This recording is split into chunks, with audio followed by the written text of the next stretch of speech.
Hola, voy a exponer mi trabajo de fin de grado denominado Determinación electroanalítica de colorantes sintéticos en golosinas, realizado en el Departamento de Química Analítica. Soy Mercedes Pallero Aparicio, graduada en Química.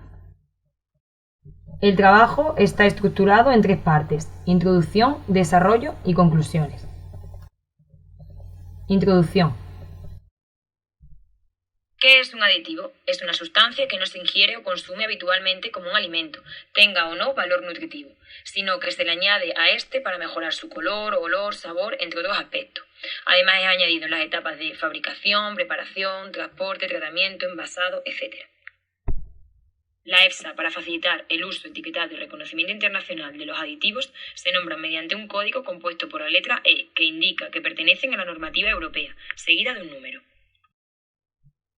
Según la EFSA, los aditivos se dividen en 4 grandes grupos, como son los colorantes, los conservantes, los estabilizantes y los antioxidantes.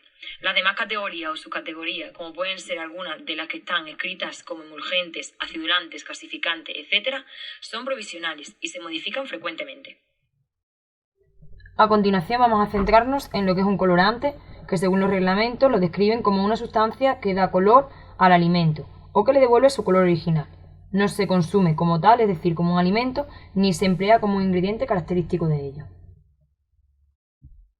Los colorantes los podemos clasificar como colorantes naturales, que son sustancias derivadas de fuentes naturales como los vegetales y los animales, y los colorantes sintéticos, que como su nombre indica, se producen de forma sintética y no existen como tal en la naturaleza.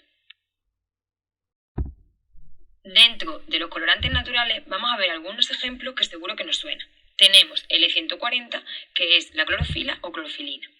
El E150 es el caramelo. El E160A es el caroteno, que se obtiene de la extracción de la zanahoria. Y por último, el E162 es el rojo de remolacha, o también denominado betanina, que es un polvo rojo morado que se obtiene del extracto de remolacha. Una vez conocemos ya un poquito más de los colorantes naturales, pasamos a ver los colorantes artificiales, que todos ellos se obtienen de los derivados del petróleo. Tenemos 5 colorantes artificiales y todos se encuentran en las golosinas, en bebidas, flanes, gelatinas, cosméticos, además de algunos productos de higiene personal. Los colorantes que vamos a estudiar son la tartrazina, el rojo alura y el ponzó 4R. Estos 3 colorantes son colorantes azoicos, es decir, presentan un grupo azo que consiste en un nitrógeno unido a otro por un doble enlace, y estos a su vez a diferentes radicales.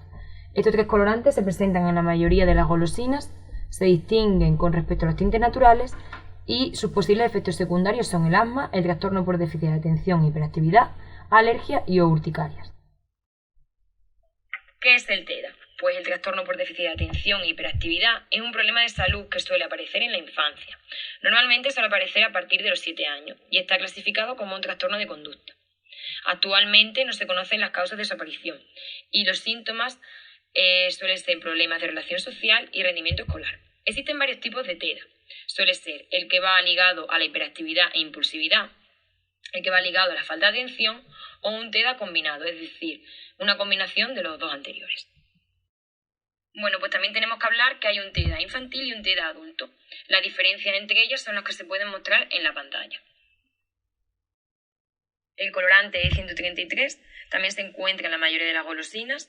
Es termoestable, soluble en agua y parcialmente insoluble en etanol. Y sus posibles efectos secundarios suelen ser la acumulación en los vasos linfáticos y en los riñones. Desarrollo del trabajo. Seguidamente voy a explicar los diferentes parámetros que ayudan a regular la cantidad de aditivo. Tenemos 3. El primero es la ingestión diaria admisible o IDA, que es la cantidad de aditivo añadida a un alimento que una persona puede ingerir diariamente sin poner en riesgo apreciable su salud.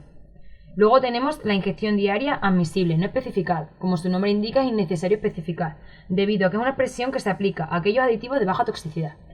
Y luego tenemos la dosis máxima de uso, que depende del alimento al que se añada y se expresa en miligramos partido de kilogramo.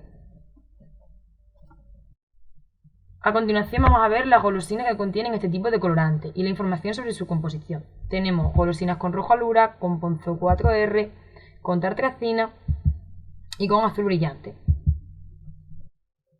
Al mostrarles los diferentes colorantes que se encuentran en las diferentes golosinas, lo que queremos es potenciar y despertar la curiosidad en todos vosotros para que miréis el etiquetado de todas las golosinas y ya no solo de las golosinas, sino de todo aquello que consumimos. Seguidamente vamos a pasar a la técnica electroanalítica que se ha empleado para detectar la cantidad de colorante en las golosinas. Se ha empleado la técnica voltamperometría diferencial de pulso utilizando un electrodo impreso de carbono. Para poder analizar las muestras de colorante, primeramente se ha preparado la muestra, se cogieron las golosinas, se congelaron y se pesaron en torno a unos 15 o 25 grados.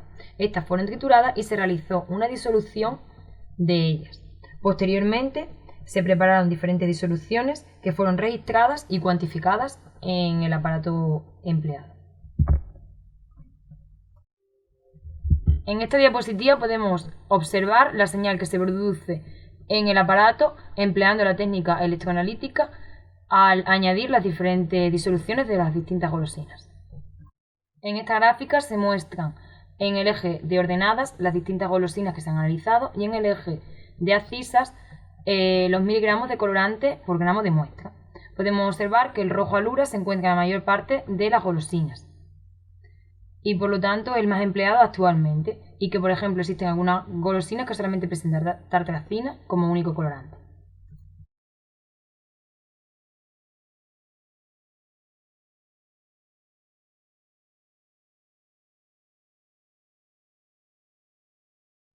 Esta gráfica muestra las distintas cantidades de ponzó y de rojo alura que presenta las diferentes golosinas, como son las moras rojas y las espirales de fresa. A continuación vamos a centrarnos en las diferentes edades y pesos que debería de tener aproximadamente un niño de dicha edad. Por ejemplo, en el caso de un niño de 6 años de edad tendrá un peso en torno a 21 kilogramos. Esto quiere decir que como máximo lo permitido que puede ingerir de colorante al día sería 147 miligramos. Aún así, debemos de tener en cuenta que los colorantes no solo están en las chuches, es decir, en las golosinas, también se encuentran en los helados, en los refrescos y en otro tipo de alimentos. Procedemos con las conclusiones. A lo largo del trabajo se ha hecho hincapié en conocer los efectos secundarios de todas aquellas golosinas que ingerimos debido a los colorantes que presentan. Debemos conocer también que las cantidades de colorantes están bien controladas por la EFSA según el parámetro del IDA y que siempre se encuentran por debajo de los permitidos. Pero sobre todo debemos saber que no hay ningún miedo a consumir golosinas siempre y cuando las tomemos con moderación y no habitualmente. Hay que tenerlo en cuenta. Muchas gracias.